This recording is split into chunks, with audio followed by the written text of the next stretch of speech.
MyJoogTV. Okay, so we moved back inside here and into the bowels of the production facility here at Devil's Backbone, and we're joined with the brewer at Devil's Backbone, Jason Oliver. So thank you for joining us. And we have two special musical guests today. We have Sarah Siskind, a singer-songwriter, and her husband Travis Book, who is the bassist for the infamous String Dusters. And the reason why we're here specifically this weekend is not only to try these award-winning beers, but it's also the inaugural weekend for the Festi music festival that's held right behind me at the Devil's Backbone Fairgrounds, and it's the child of the infamous String Dusters. So tell us why, what was the rationale behind the festival, why, how? Well, the guys in the band, myself included, have been going to festivals, music festivals, beer festivals, outdoor festivals, all kinds of gatherings of people for a really long time.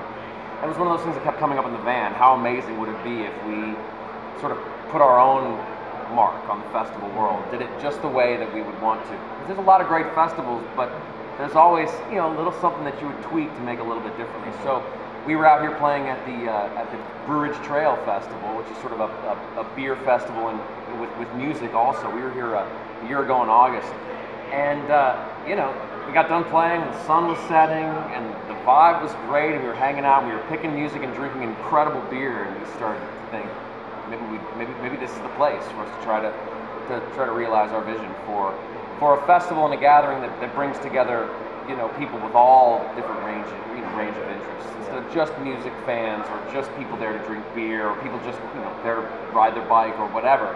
See if we could bring all that stuff together into one great big party. And that's a good point. It's the Festi experience. So it's not just the usual suspects of camping, music, beer. It's biking. You guys had a 5K, and congratulations, you won your. I won my category this morning in the mountain bike race. Yeah. Good. So that was right up there at Wintergreen. It actually left from here and went. They took us right up the road, and we finished right here on the ground. Yeah. Start and finish right here at Devil's Backbone. Yeah, that's pretty awesome. It starts here, but then climbs a huge mountain. So climbs it twice, actually. Really? It was pretty brutal out there, but I'm glad to be here now drinking beer. Yeah. So I mean, this isn't your average music festival, obviously, but I mean, yesterday was 12 hours of just amazing musicians. I mean, just railroader. I mean, so how did it? Did you just say, okay, these are who we want, let's go get them? Yeah. The lineup grew largely out of our personal relationships with other bands, and we sort of made a wish list and then started to look at how the bands would fit together and how the schedule would work through the day. And some bands fell off the list and some other ones made it on there, but the one common thread is that all the bands that are here, we have a personal relationship with. They're friends, they're family, and when we thought about throwing this massive party for, you know, the people of Nelson County and of Virginia and also the String Duster fan base, we wanted to make sure that they were coming and that they got to see music that you know, meant something to us. We're not just hiring bands to try to, you know, that we think will make a lot of people come to the festival. We want people to come here and discover great new music. And it was, because it's a wide array. I mean, you had, you know, Panther Burn, Yarn, you know, it just wasn't a bluegrass festival. No, Trees on Fire was going crazy last night. As soon as the String Dusters ended, the fire dancers came out, they lit the bonfire, and Trees on Fire, the band went on stage, and it just, the place blew up. It was like being like mini Bonnaroo for a couple hours. It was pretty neat. And so obviously music is a big part of the business, the brewing philosophy here. You guys have the festival fairgrounds, you have live music here. So tell us about that, how you try to integrate the music and the beer. I mean, we have live music about 4 nights a week here. Chris Trotter, our GM, is pretty influential on that. And you know, we try to get bands that sort of fit the atmosphere here.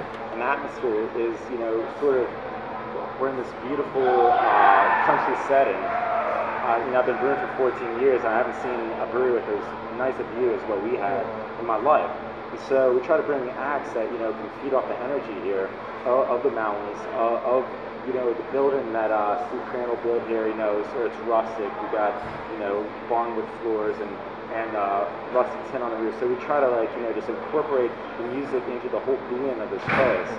And, you know, it's been a lot of fun. So a lot of the acts, are they local to this area or are they regional? You know, both. You know, we do a lot of local acts and people that come back periodically on a regular basis. But then we also have tied into people who are touring through, and we really lucked out having some great acts that, you know, we might piggyback on a bigger show, but they'll come play us the next day, and it's awesome. The to like tap into that and have these people just happen to be in the neighborhood, and so we really lucked out on some of the national acts that came through. What I found surprising, even last night you had a band playing here, whereas Railroad Earth was playing. I actually snuck in here for a second just to peek my head, and the place was packed, and you had a band set up right there. And, so you're not afraid to compete with the Festi, you know, with the... Well, you know, I think it's more just it's adding to the experience, you know, more than anything. So let's talk about the brewery. You know, you've been in business for almost 2 years. During that time, you're the most awarded Virginia brewery. Just making fabulous wines at the Great American Beer Festival. You've had 4 golds. I think last year at the same festival competition, same medals. Four medals. 4 medals. And this year 2 golds, and then the World Cup. So what is it that really that makes you guys really start off with such a strong beer? Well, you know, they pretty much let me do what I want to do, and I think that's a big part of it.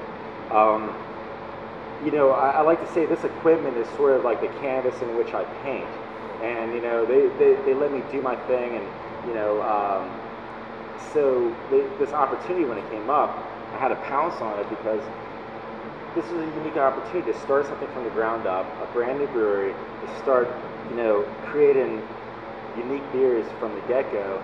And this equipment is one of the things that drew me to this, is that this is really good equipment. This is designed in Germany and built in Japan, and this allows me a lot of control. So as a brewer, this, you know, really allows me just an extra step up on my craft and how to manipulate the process and really get the most out of what I'm trying to get out of a beer. And so what I also understand is all the beers are naturally carbonated? Yeah. So how do you do that? Well, what fermentation is yeast eating sugar and creating 2 things in roughly equal amounts. That's carbon dioxide and ethyl alcohol. You let most of the carbon dioxide escape, and all breweries do that. But what differs for me is that towards the end of fermentation, I actually seal up the tank, essentially.